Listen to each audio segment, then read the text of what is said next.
Good afternoon friends. मैं उमेश महिलानी और CGPSC 2024-25 के रिजल्ट के बाद हम लोग यहाँ पे मुखातिब हो रहा हूँ मैं आप सभी से। और जैसा कि मैंने पहले भी हमारे पेजेस में बताया है कि CGPSC 2025 का जो रिजल्ट था, परिणाम था, वो बहुत बेहतरीन था और पिछले वर्षों के मुकाबले या उसके कंपैरिजन में हमको जो लगता था कि किस तरह की अनियमितता हो सकती है, ऐसा कुछ भी नहीं था। बहुत ही बेहतरीन परिणाम आए और अलग अलग वर्गों से, अलग अलग क्षेत्रों से जो प्रतिभागी हैं उनका चयन हो पाया था। तो इसके लिए मैं आयोग और सरकार को अपने तरफ से शुभकामनाएं भी देना चाहता हूं। साथ में जितने भी चयनित अभ्यर्थी हैं जो विभिन्न पोस्ट पे चयनित हुए हैं, उन सभी को भी एक बार फिर से शुभकामनाएं। और आज हम लोग यहाँ पे CGPSC प्रारंभिक परीक्षा जो है 2026 के लिए, जो 22 फरवरी को आयोजित होने वाली है, उसके संबंध में बातचीत करेंगे और थोड़ा स्टैटिस्टिक्स को भी चेक करेंगे कि प्रारंभिक परीक्षा के लिए क्या रणनीति होनी चाहिए, क्या स्टेट्स रहा है। तो हम लोग रिजल्ट पे भी इसको वेबसाइट के माध्यम से भी इसको देख सकते हैं। तो आप सभी को पता होगा कि 2024-25 में जो विज्ञापन आया था वो 246 पदों के लिए आया था, जिसके लिए मुझे लगता है कि करीब 1.5 लाख अभ्यर्थियों ने फॉर्म भरा था और परीक्षा में मात्र 1,08,000 के आसपास अभ्यर्थी सेलेक्ट हुए थे। हालांकि ये बहुत कम संख्या भी नहीं थी। मुख्य परीक्षा में जो चयनित होना था 15 गुना लोगों को, जो करीब 3700 लोगों को होना था, 3690 लोगों को। पर चूँकि कैटेगरी, सब कैटेगरी वाइज सिलेक्शंस होते हैं, तो कुछ कैटेगरी से कुछ ज़्यादा लोगों का भी सिलेक्शन हुआ, जिसके कारण करीब 3700 लोग ही 1 लाख लोगों में सेलेक्ट हो पाए। 3737 लोग मुख्य परीक्षा में एलिजिबल हुए थे, प्रारंभिक परीक्षा में पास हुए थे। हालांकि उसमें 3200 लोगों ने ही, 3293 लोगों ने ही परीक्षा दी थी। इंटरव्यू के लिए 643 लोग चयनित हुए थे 246 पदों के लिए, 1,08,000 जो उपस्थित प्रारंभिक परीक्षा जिन्होंने दिलाया था उसमें से। और बाद में ऐसा हुआ कि जो अग्रमान्यता पोस्ट प्रेफरेंसेस डाले जाते हैं, उसके हिसाब से केवल 237 पोस्ट पर ही भर्ती की जा सकी। तो ये बात भी जानने योग्य है कि बहुत सारे लोग जो ऑलरेडी वर्किंग है या जो पोस्ट प्रेफरेंस डाले थे, वो नहीं, उनको उस हिसाब से पोस्ट मिल पाया। इसके कारण कुछ लोगों का जो सिलेक्शन लिस्ट है वो नहीं बन पाया। तो 246 में 237 के लिए ही भर्ती हुई थी। तो ये कुछ डाटा हैं जिनको आपको ध्यान में रखना है, क्योंकि प्रारंभिक परीक्षा जो है अपने आप में एक बड़ा चैलेंज है। और हमको लगता है कि हम लोगों ने सेल्फ स्टडी की है, कोचिंग की है और पिछले कई वर्षों में हम लोगों ने प्रारंभिक परीक्षा में सफलता प्राप्त की है। कई बार हम इस सोच के आधार पे उतना फोकस नहीं कर पाते हैं, जिससे कि सफलता में कई बार हमसे चूक हो जाती है। तो ये गलती हमको नहीं करनी है। हमारे CGS रायपुर के ऐप में, जो CGS बाय उमेश ऐप है, उसमें आपको निःशुल्क टेस्ट सीरीज भी, डेली प्रैक्टिस MCQs हमारे पेजेस में और ऐप में दी जा रही हैं। आप उसको सॉल्व करें। हमारा क्लासेस और मेंटरशिप के अंतर्गत test series, classes, need based material उपलब्ध हैं। आप उसको ज्वाइन कर सकते हैं, क्योंकि रिस्क लेना ठीक नहीं है प्रारंभिक परीक्षा में। जिस हिसाब से अगर 1.5 लाख लोग एग्जाम देंगे इस साल और उसमें से चयन केवल 4000 लोगों का होना है, 4200 लोगों का करीब 15 गुना 265 के हिसाब से होना है।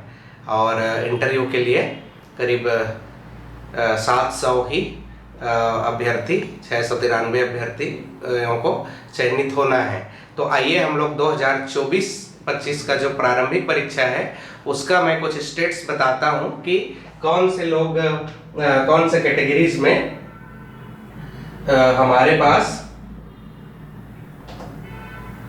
अभ्यर्थियों की अनुपलब्धता थी और कौन से जगह पे ज़्यादा लोग सेलेक्ट हुए, क्या कट ऑफ था, क्योंकि ये बहुत इम्पोर्टेंट मुद्दे हैं, इनको जानना बहुत ही ज़्यादा आवश्यक है।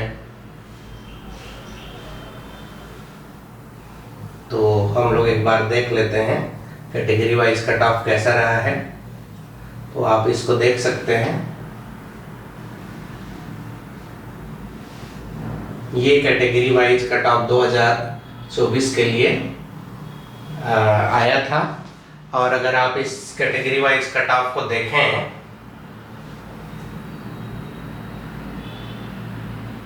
तो पाएंगे कि जनरल कैटेगरी का जो कट ऑफ है वो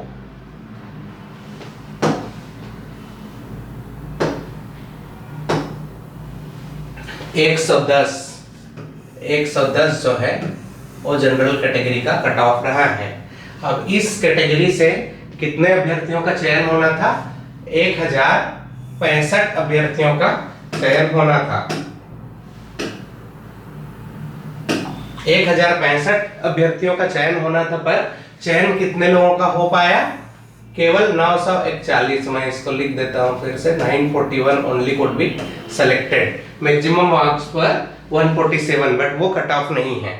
110 का जनरल कट ऑफ में 1065 ओपन कैटेगरी में सेलेक्ट होना था, 941 लोग मिले। बाद में जिनका नंबर इससे 110 से ऊपर रहा है और उसी के बीच में रहा है 21, 23, ये सब देख सकते हैं। यूआर फीमेल में 300 लोगों रिक्वायर्ड थे, 300 लोग मिले। उसी तरीके से अगर हम आगे बढ़े तो बाकी कैटेगरीज का भी आपको दिखेगा। एक सर्विसमैन में केवल 29 का चयन हो सका, 75 चाहिए थे। एससी ओपन में आप देखिए, जो शेड्यूल कास्ट ओपन कैटेगरी में 450 अभ्यर्थियों का चयन रिक्वायर्ड थे, पर 371 लोग ही इसमें शामिल हो पाए थे।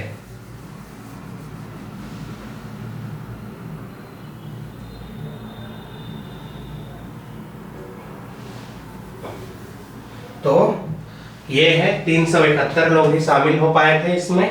उसी तरीके से आप बाकी कैटेगरीज के लिए भी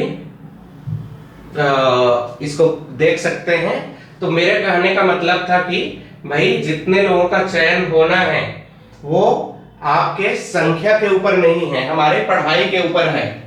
ultimately it's all about our preparation, कि हमारे अंक कितने आते हैं। हमारा कंपटीशन यहाँ पे पीएससी में किसी से विशेष नहीं है। तो चूंकि पिछले 4 वर्षों में सबसे ज्यादा पद इस बार सीजीपीएससी ने एडवर्टाइज किए हैं, जिसमें बेहतरीन पद हैं 51 पद केवल नायब तहसीलदार के हैं, 51 पद दोनों सीएमओ के हैं, उसके बाद 28-30 पद डीएसपी के हैं, उसके बाद काफी सारे पद डिप्टी कलेक्टर के हैं, और इसी तरीके से समकक्ष पद है। तो मुझे लगता है ये गोल्डन अपॉर्चुनिटी है।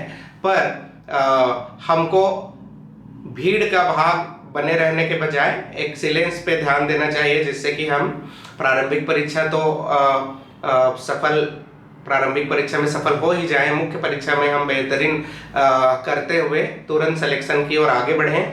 तो 265 में पोस्ट में करीब 4200 लोगों का ही चयन होगा। 4000 से 4200 लोगों का चयन होगा, और इंटरव्यू के स्टेज पे 700 लोगों का। तो आप लोग बिल्कुल देरी ना करें। और जहां तक रही स्ट्रेटजी की बात, तो पीएससी के लिए मैंने ये स्ट्रेटजी हमारे फेसबुक पेज में 3-4 साल के क्वेश्चन पेपर का एनालिसिस, सब्जेक्ट का एनालिसिस किया है। पढ़ना बहुत ज़्यादा इम्पॉर्टेंट नहीं है, जितना कि फोकस के साथ पढ़ना, स्ट्रेटेजी के साथ पढ़ना है। आपके स्ट्रेंथ और वीकनेस एरिया को एनालाइज करते हुए पढ़ना है, और सीजीपीएससी किन सब्जेक्ट्स पे फोकस कर रही है, क्या उसका नेचर है, उसको देखते हुए पढ़ना है। तो आने वाले वीडियो में मैं एक बार हमारे YouTube चैनल में भी इसका एनालिसिस कर दूंगा। बाकी आपको पीडीएफ हमारे सीजीएस बाय उमेश ऐप में या हमारे सीजीएस कोचिंग कंसल्टेंसी के फेसबुक पेज में भी आपको आसानी से उपलब्ध हो सकता है, जिससे कि आप देख सकते हैं कि पीएससी किन सब्जेक्ट्स पे फोकस करती है। तो हालांकि मैं इसके बारे में बता भी देता हूं आप लोग को। तो छत्तीसगढ़ का जो ट्राइबल कल्चर है वो एक फोकस का विषय है जिस पे आप लोग को ध्यान देना है। ट्राइबल कल्चर, उसके बाद छत्तीसगढ़ के ट्राइबल कल्चर के बाद आप कहां पे ध्यान देंगे? पॉलिटी,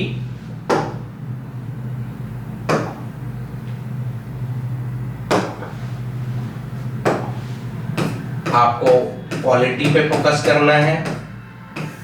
उसके बाद साइंस पे फोकस करना है। उसके बाद जियोग्राफी पे फोकस करना है। छत्तीसगढ़ में ट्राइबल कल्चर के बाद हम लोग और कहां पे फोकस कर सकते हैं? तो छत्तीसगढ़ के हिस्ट्री को पे फोकस कर सकते हैं। छत्तीसगढ़ और इंडिया दोनों के इकोनॉमिक सर्वे पे फोकस कर सकते हैं। अभी केवल पढ़ने से इन सब की तैयारी नहीं होगी, आपको एक बेहतरीन टेस्ट सीरीज या मेंटरिंग की आवश्यकता हो सकती है। अगर आप सेल्फ स्टडी से ये चीजें कर सकते हैं तो बिल्कुल आप इसको करिए, क्योंकि अभी 2 महीने का समय है। ऐसे कई अभ्यर्थी होंगे जिन्होंने बहुत ज़्यादा पढ़ाई नहीं भी की होगी, तो उनको हताश होने की जरूरत नहीं है। आज अगर 1 से 1.5 महीने भी आप लोग 3 से 4 घंटे निकाल के पढ़ाई कर सकते हैं तो सीजीपीएससी प्रारंभिक परीक्षा को निकालना बहुत ही आसान है। हाँ, प्रोवाइडेड आप 2 घंटे कम से कम हर वीक 2 से 6 घंटे एनालिसिस के ऊपर भी फोकस करें। आप अपने स्ट्रेंथ वीकनेस एरिया आपको कोई बता पाए या आप खुद ही इसका एनालिसिस कर लें। इसके लिए एक बेहतरीन ऑफलाइन या ऑनलाइन टेस्ट सीरीज जो हमारे CGS बाय उमेश ऐप पर उपलब्ध है उसको आप ज्वाइन कर सकते हैं। और चूंकि हर वर्ष जो एग्जाम दिलाने वाले हैं उनकी संख्या ज़्यादा हो रही है, उसके बाद पिछले बार जैसा कि हम लोगों ने देखा 246 पोस्ट में केवल 237 पोस्ट भरे जा सके। ये क्या इंडिकेट करता है? Because people were already selected and they are consistently being selected but they are not getting the desired post. That is why the commission was able to fill only 237 post. 240 के बजाय 237 post पे इसीलिए भर्ती हो सकी। तो ये हमारे जो नए अभ्यर्थी हैं या जो वर्किंग अभ्यर्थी हैं उनके लिए एक बेहतरीन अपॉर्चुनिटी है। जो ऑलरेडी वर्किंग ऑफिसर्स हैं उनको तो हमारा मेंटरशिप या टेस्ट सीरीज ज्वाइन कर लेना चाहिए, ताकि प्रारंभिक परीक्षा में आपका असफलता का कोई भी एक डाउट भी न रहे। आप सफलता को श्योर मानते हुए मुख्य परीक्षा के हिसाब से भी जो मेंस के लिए माइक्रो टॉपिक्स हमारे ऐप में मैंने शेयर किया है, आप उसके हिसाब से पढ़ाई कर सकें, उसके हिसाब से नोट्स मेकिंग कर सकें और अगले 2 महीने में भी आप इसको बेहतर तरीके से सिंक्रोनाइज कर सकें, क्योंकि मेंस के लिए अब समय थोड़ा कम मिलते जा रहा है। तो उसको भी हमको ध्यान में रखना है। कुछ अभ्यर्थी यूपीएससी के ऊपर ऑब्वियसली मेरा मानना है फोकस उनको करना चाहिए छत्तीसगढ़ से। तो अभी के लिए इतना ही। हम लोग लगातार आपसे करंट अफेयर्स और टेस्ट सीरीज के लिए जुड़े रहेंगे। कुछ टॉपिक्स पे अब लगातार क्लासेस भी होंगी। अगले साल के लिए, अगले वर्ष के लिए जो साथी तैयारी करना चाहते हैं 2026, 27, 28 के लिए, वो तुरंत ही जाके कोई कोचिंग ना ज्वाइन करें। उनको सबसे पहले काउंसलिंग और मेंटरशिप की तैयारी करनी चाहिए 2-3 महीने में, तभी आपको कोई कोचिंग जो है मदद करेगी। और मोस्ट प्रोबेबली हम लोग भी CGS रायपुर में इस बार ऑफलाइन और ऑनलाइन दोनों रेगुलर बैचेस जो है स्टार्ट कर रहे हैं। तो अभी तो प्रारंभिक परीक्षा के लिए फोकस रहेगा हमारा। आप हमारा ऐप जरूर डाउनलोड करें और इस YouTube चैनल को भी सब्सक्राइब करके बने रहें। So thank you so much, all the best.